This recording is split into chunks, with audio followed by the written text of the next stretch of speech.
This is Marcus Kowal with Studio MMA and MMAnytt, and we're here in Las Vegas at the UFC headquarters with the president of UFC, Dana White. And we're here to talk mainly about UFC Sweden, obviously, which is the next UFC event to come up.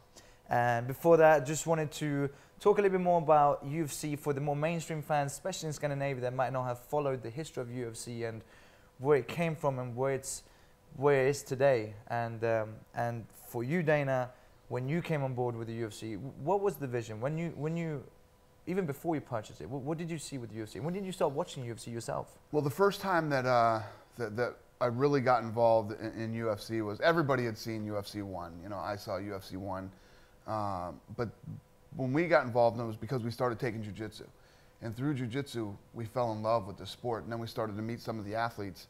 And when I say we, I mean me and the Fertitta brothers, and it was really, you know, learning about the sport and meeting the athletes that completely got us literally addicted to the sport. Then when we went to our first ever UFC event, it was down in New Orleans at the UNO Arena down there, and literally me, Frank, and Lorenzo were sitting in the audience going, holy shit, imagine if they did this and imagine if they did that. This thing could be big.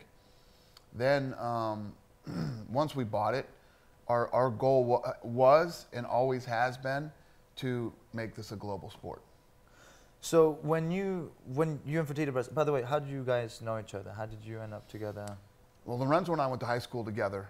Frank was older than us, so he went to the same high school, but we didn't go together. Lorenzo and I were in the same class since we were 13 years old. And then how did you go about to going as a spectator to watch the UFC, to purchase in the whole organization? Well, we'd always been big fight fans our whole lives since we were kids and whatever, and I was involved in boxing. That's what I did for a living. And, you know, Lorenzo went away after high school, I went away after high school, and then when we both got back to Vegas, we actually bumped into each other at a mutual friend's wedding, and we started talking again, and I was you know, managing guys and involved in boxing, and he had just got appointed to the athletic commission here in Nevada. So, you know, we started doing stuff together, and then we had gotten to the point where we said, you know, we should get involved in boxing. We were going to do something in boxing. We didn't know what. And then this whole MMA thing happened. And then taking it from where it was and making it, you know, as a $3 billion company, from day one, you said the vision was to make it global, but did you at all, you always have plans, but the size of what UFC is today, was that something you foresaw 10 years ago? We did. We thought it was possible. We thought that this thing, here's the reality, and you know this better than anybody does. First of all, when I go out there and try to convert people into MMA fans and try to explain to them what it is, I was converted. Right. I thought MMA was ridiculous. Right. I said, shit's ridiculous. It's like, you know, these guys rolling around on the ground. Who the hell would think that that is exciting? Right. Until you get into it. And when you start to learn about this sport, it literally becomes addicting. Yeah. You become addicted to it. And it's a very fun lifestyle and culture. That, you know, all the other people that are fans of mixed martial arts, you know, when you meet them, probably one of the biggest misconceptions, other than people die in this sport. People think that people die in this sport when there's never been a death in the almost 20-year history of the UFC, or a serious injury. That's probably misconception number one. Number two is, people think that if they went to a UFC event, it's probably scary. It's probably a violent place to go to. It's one of the coolest atmospheres with the most energy, and you will have the best time ever. It's the most exciting live sporting event you will ever see, and Sweden's about to find out. But it's just, this thing is so addicting. And I always believe that if we brought it to the masses and you know, packaged the right way, this many people want to see a freak show.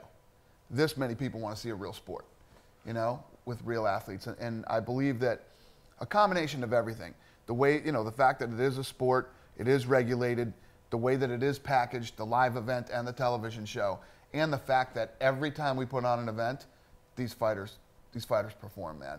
You know, it's a partnership between, we're the bells and whistles, they go in and they fight and they deliver.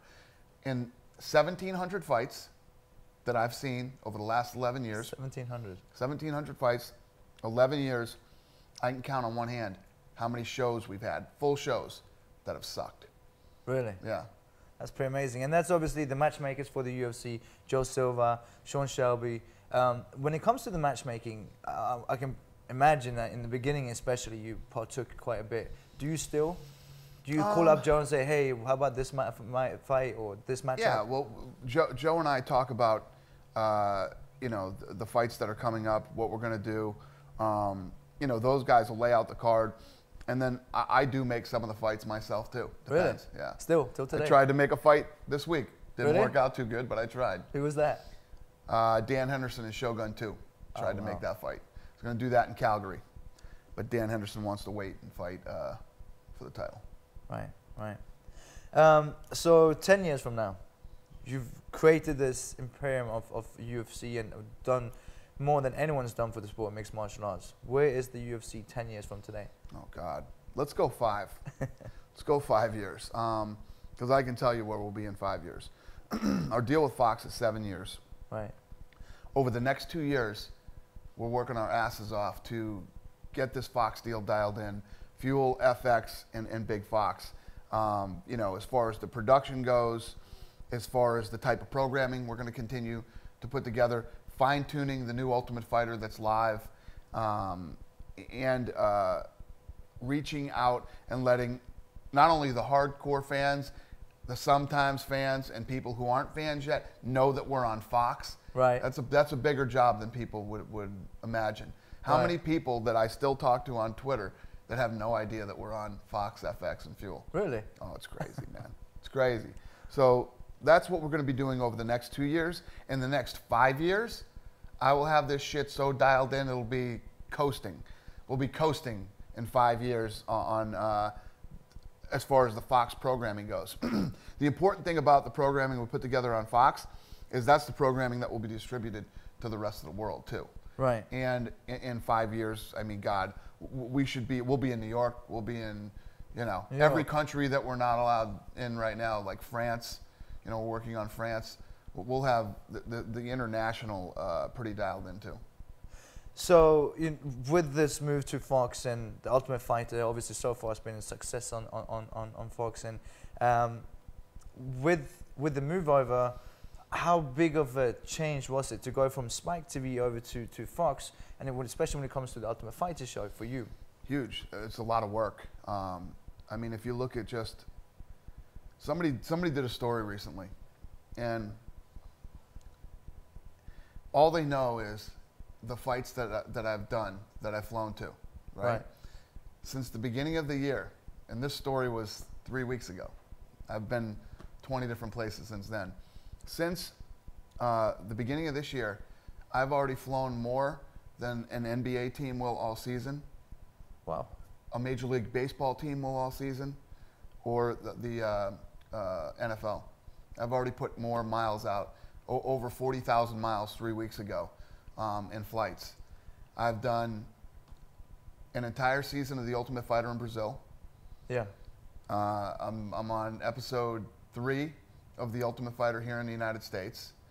Plus, I've been to Omaha, Nebraska, Atlanta for a press conference, Chicago, Japan, Australia, and a million other places in between that I can't even remember. So the workload right now is insane. And, you know, there's people inside our organization and in Fox that think I can't do it, that think that it will be physically impossible for me to do what I'm going to do this year.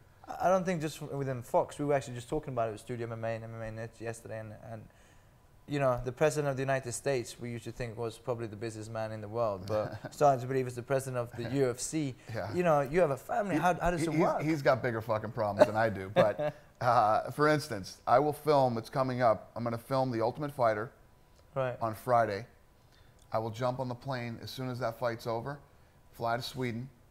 I will land in Sweden at 6:30 at night. The fight starts at 6:30. I'll go straight to the arena. We'll do the fights that night. I'll jump back on the plane, fly back to the United States, go to Atlanta. We'll do our fight in Atlanta. Then from Atlanta, I'll fly straight down to Brazil for a press conference in Brazil, and then back to Las Vegas for The Ultimate Fighter on Friday. How is it possible? How is it on your health? How is it with family? You know, you have a wife and kids. How is it doable? You just got to do it. I mean, you have to do it. I mean, who's going to do it if I don't? It has to be done. And, you know, I do a pretty good job of balancing and you know, I make it happen. I make it work. People say it can't be done. You watch. It's already, what month is it? March? Yeah. It's March, right? We're going on April. Yeah. And I've already done what I've done since January. Do you continue like that for the rest of the year? Next 2 years. It's going to be like that for the next 2 years for me. I already know and have my mind set, and, you know, I know that this is what my life's going to be like for the next 2 years till I get this thing fucking dialed in. And then what? Are you starting to look for a Dana White replacement? You know, especially when you're going to go, you mentioned it before, you want to do the Ultimate Fighter as an international, winner takes it all between the countries kind of thing. In all those countries that we're starting up, India, Australia, the UK, and I think the Philippines and Canada, so that's 5 of them, I will do every one of those shows. I'll be in the first 2 episodes and the last 2 episodes. It's crazy, insane. And then we had a situation this season in Brazil where something happened and they put me in via satellite. Comes to Swedish mixed martial arts, headlining the show. Let me tell you this before you even get into that. You know, I don't know how long you guys have been out here and what you've been doing out here and who you've been visiting and what you've been filming, but Forrest Griffin told us that he's been out here. Yeah. Did you know that? He's here right now. And he's been beating the living shit out of everybody. Because from what you guys are telling me, I was in Calgary yesterday. Right. 1,300 people showed up for the press conference. They were cheering like there was a fight going on. This Calgary, I'm so excited for this Calgary event, man. I just know this thing's going to be crazy. I'm actually already thinking that we're going to move the stage back for the weigh-ins, because I think if 1,300 people showed up for the press conference, imagine how many people are going to show up for the weigh-ins. Wow. You know, so it's probably going to be crazy up there. And I'm assuming from what you guys are telling me, I haven't been there yet, that Sweden will be just, you know, pretty much the same. Once you experience this event and you leave that arena that night, you're like, holy shit, that was incredible. The buzz and the energy. And then, you know, these people go and tell 10, 15 people about what they saw that night. Yeah. And it just really starts the entire buzz for mixed martial arts in every market we go to.